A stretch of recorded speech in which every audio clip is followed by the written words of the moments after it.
DC News Now at 4. Gunfire erupting inside an apartment lobby, leaving 3 officers injured and the suspect dead. Another reminder of the daily dangers that we face every day in our city. Coming up, new details about the moments before the shooting in DC's Noma neighborhood.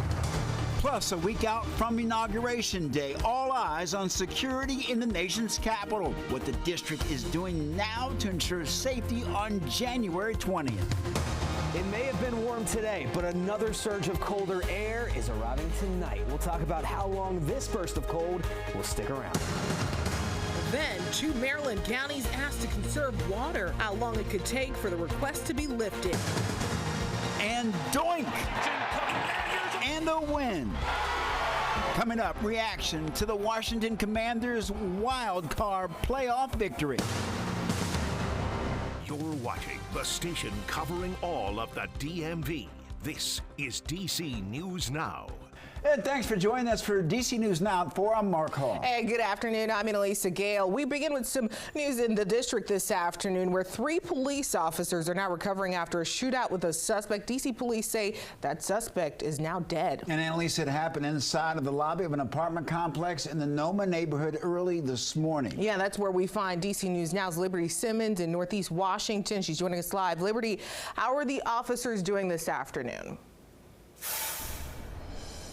Annalisa and Mark, those 3 officers suffered gunshot wounds, but the police chief says thankfully they are in stable condition.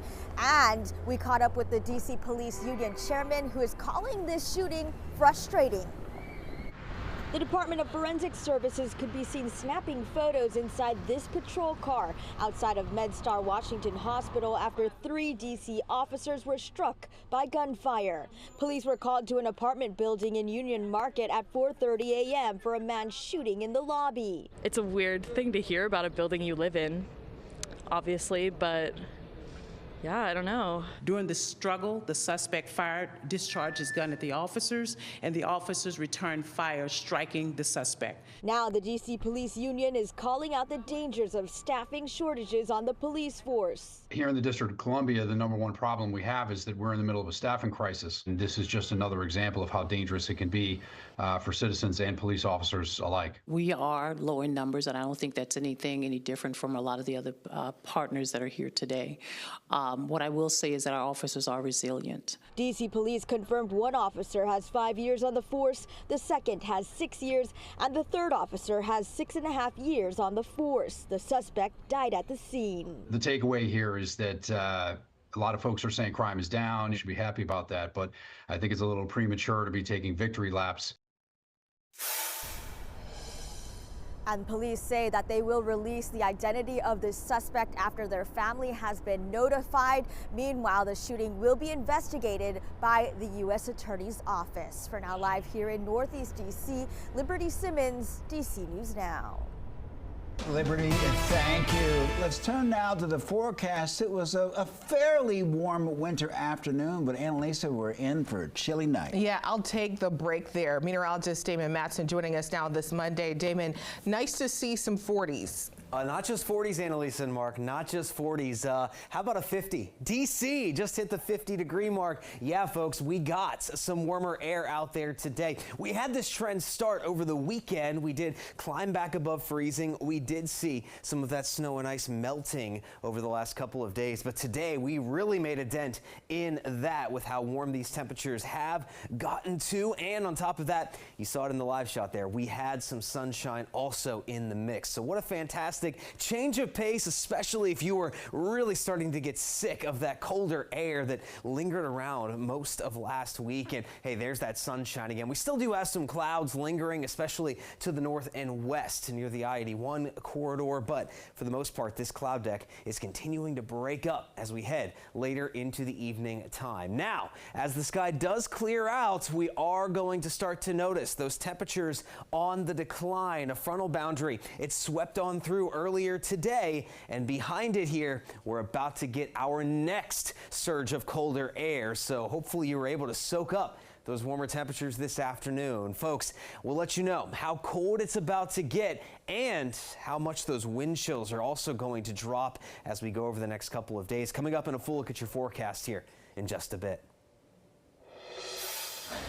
All right, Damon, thank you. Well, now to a live look at the U.S. Capitol, where in just a week now, President-elect Donald Trump will be sworn into the White House, and that means you can expect increased security measures over the coming days. And federal and local law enforcement agencies are giving us a full rundown of their plans for the inaugural events. Yeah, DC News Now's Marielle Carbone joining us now with more details here. Marielle, yeah, lots of people expected in town. A lot of people and a lot of law enforcement here for us.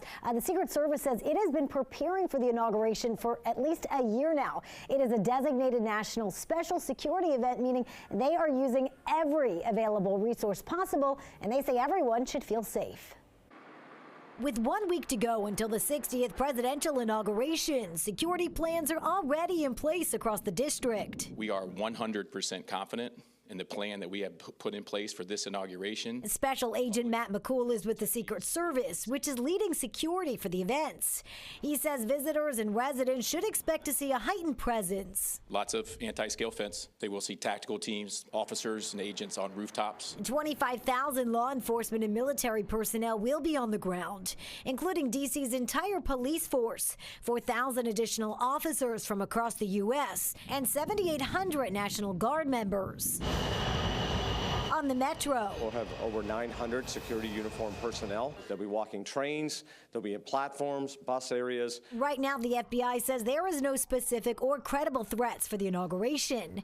But Capitol Police say they're in a heightened stance. The biggest threat, I think, for all of us remains the lone actor. Officials say 30 miles of secured fencing will be in place as crowds are expected to fill the district. There are going to be nearly 250,000 ticketed guests attending the inauguration. As for those planning to demonstrate, MPD will ensure your right to peacefully protest and assemble.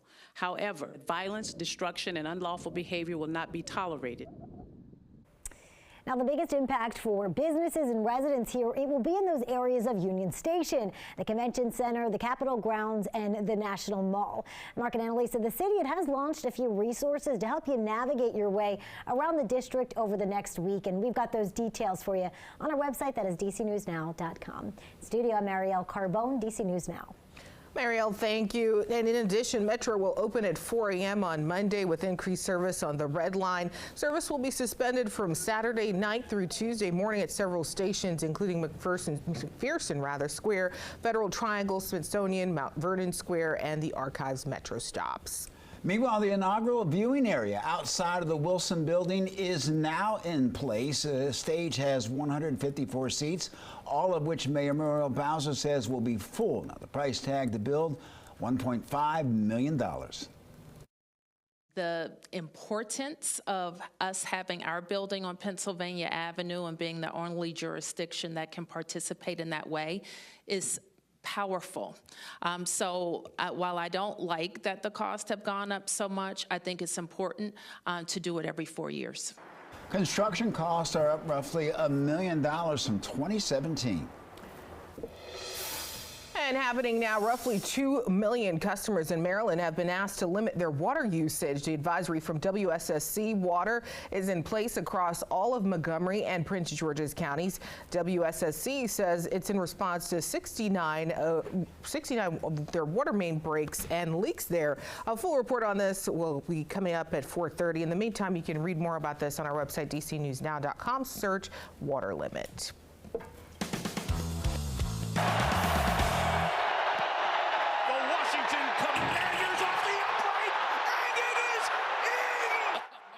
Commanders fans are on cloud nine after last night's wild card win over the Tampa Bay Buccaneers in Tampa with the last second field goal of the hitting the upright, and it bounced through with just 1 second, well, just no time left on the clock. The good news is that now they will head on to the next round of the playoffs. It's the team's first playoff win, Annalisa, in 20 years. Yeah, pretty exciting. DC News Now's Randy Bass catching up with fans coming back into the DMV after seeing it all go down in Tampa Bay there.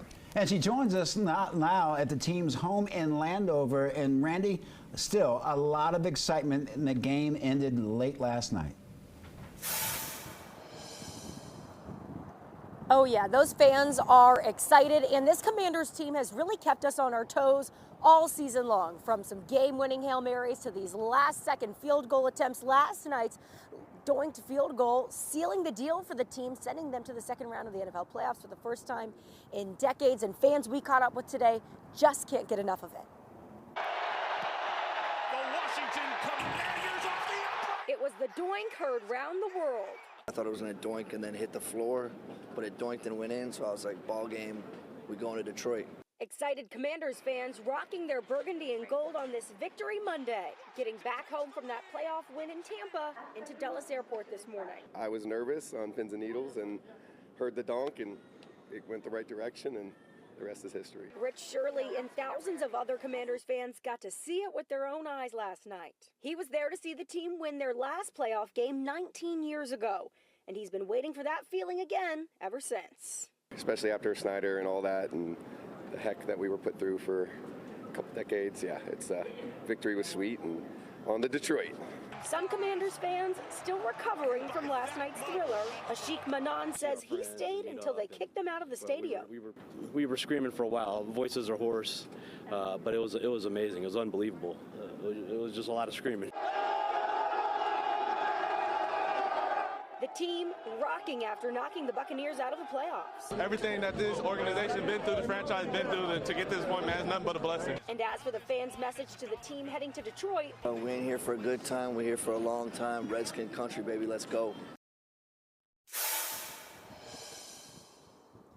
yeah, we can feel that excitement still all the way here in Landover this afternoon. Several of those fans we talked to are already planning their trips to Detroit this weekend. Took a look online this afternoon. If you want to head to that game, your ticket is going to start around $500. In Landover, I'm Randy Bass, DC News Now. Randy, thank you. Exciting for the team absolutely. there. All right, well, Virginia Governor Glenn Youngkin says the state of the Commonwealth is very strong. And he shared that sentiment during his annual State of the Commonwealth address to the General Assembly.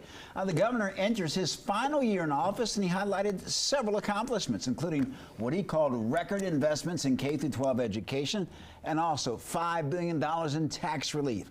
Governor Youngkin also urged lawmakers to work together to cut taxes with his proposed plan, and they would provide car tax relief to working Virginians and end taxes on tips for hospitality workers. Youngkin also talked about investing in lab schools and creating a scholarship program to help low-income families pay for private schools, something Democrats say is a non-starter. We can both invest record amounts to support an extraordinary public school system and provide students and parents pathways that work best for their families. The governor is not going to take any money from public schools for vouchers for private school. I've heard that tone 3 years in a row now. It didn't happen year 1, year 2, and this year it's not going to happen either. In his address, Youngkin also made it clear that he has no interest in signing any legislation to set up a marketplace for the sale of recreational marijuana, something Democrats have pushed for years.